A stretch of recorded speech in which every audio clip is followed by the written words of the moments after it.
Friday from New York. Hello, America.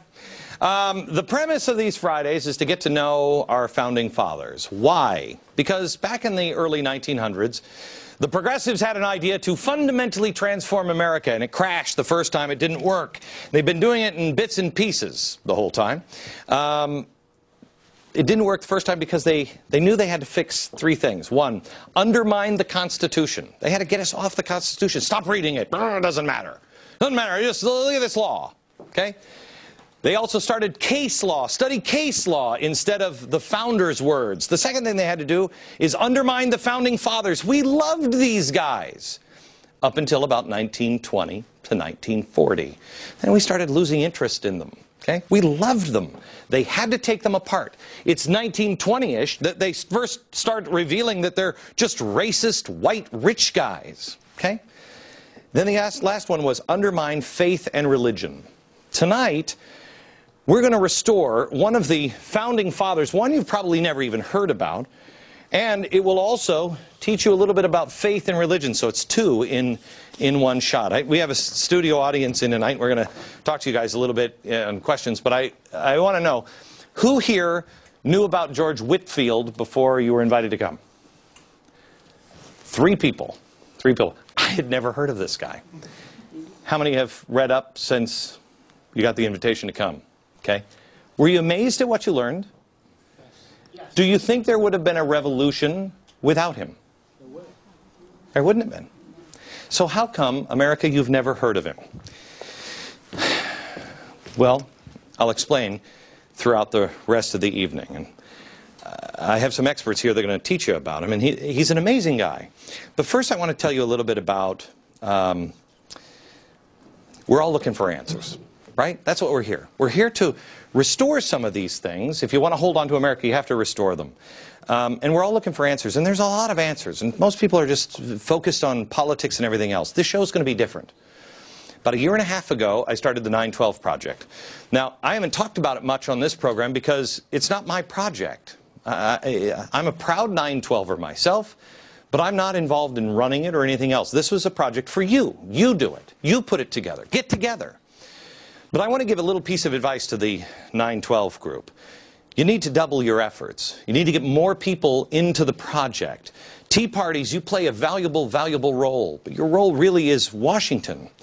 And I advise the Tea parties to be very careful, because you're not rooted in values and principles. That doesn't mean you don't have values and principles. It means that's not your charter.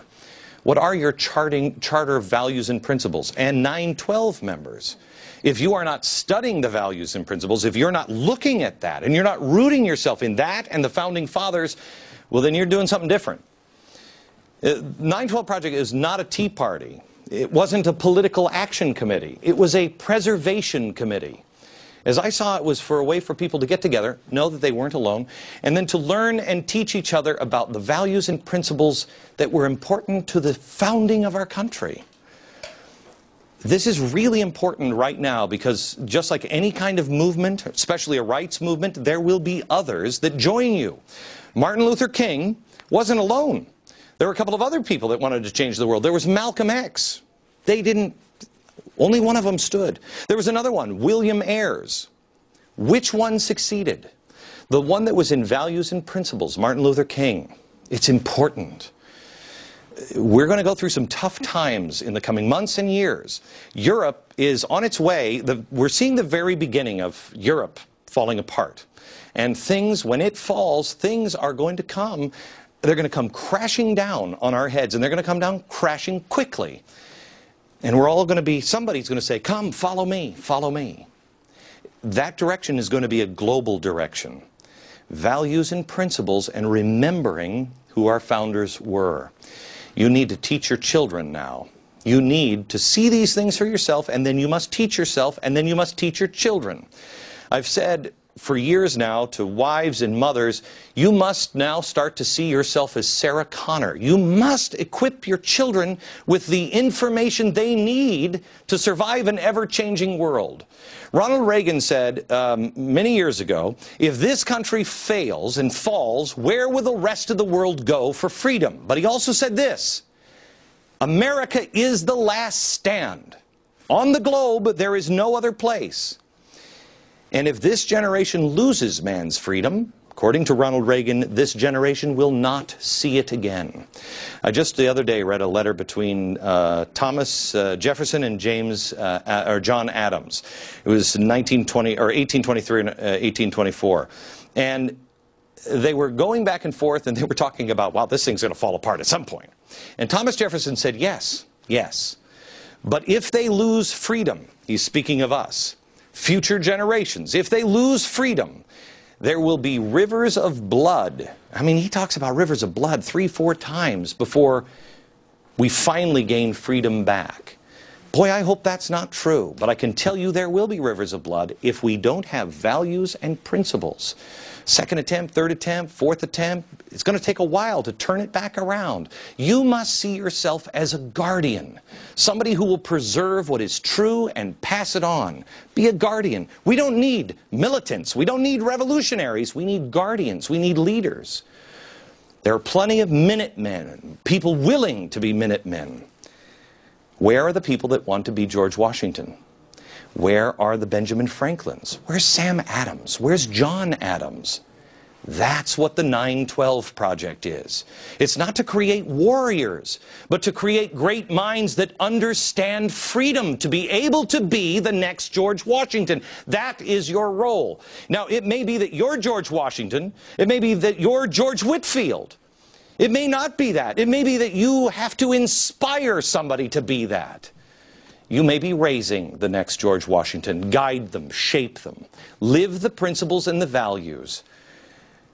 Almost nobody in this country is living them.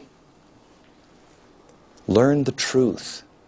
Live the life of our founders. Be a decent, righteous, forthright, honest man or woman. Just do this one thing. Promise yourself you'll never deal underhanded to anybody. You'll be honest in all of your business dealings. That is hard. Conquer that one. Demand it of yourself.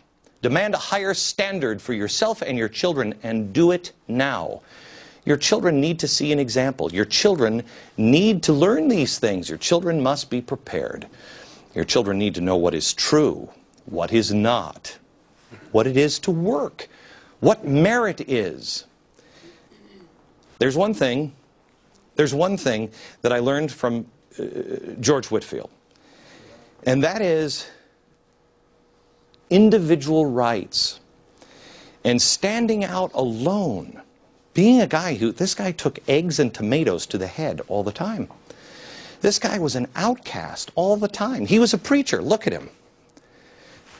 I mean, I don't think I could take him seriously. I mean, I hope that's not really what he looked like. But he stood there. He wasn't in a church. No church would let him speak. He went outside in the snow, in the rain, alone. He was fascinated by Moses, and so am I. When Moses went out in the wilderness, the Israelites, man, they were constantly complaining. I'm hot, I'm cold, are we there yet? I mean, over and over and over again. Moses got to the point where he's like, okay, God, just kill me now. I can't be with these people anymore. Okay? They were having a tough time. God was not some distant concept. He was personal to Moses. He really said, just take me now. Just kill me now. God said, I'm going to send some fiery snakes because I'm sick of those people too. And here's what happened.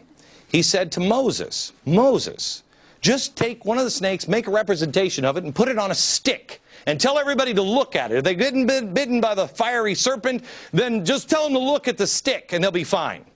Well, what do you think? What would you do? What would you do? I'd be like, you got to be kidding me, right? I'm going to look at the stick? I don't think so. I mean, if I would have had the seas open up and the water from the rock and everything else, I might have listened to Moses, but a lot of them didn't. Because it was too simple. It was too simple. Didn't make sense.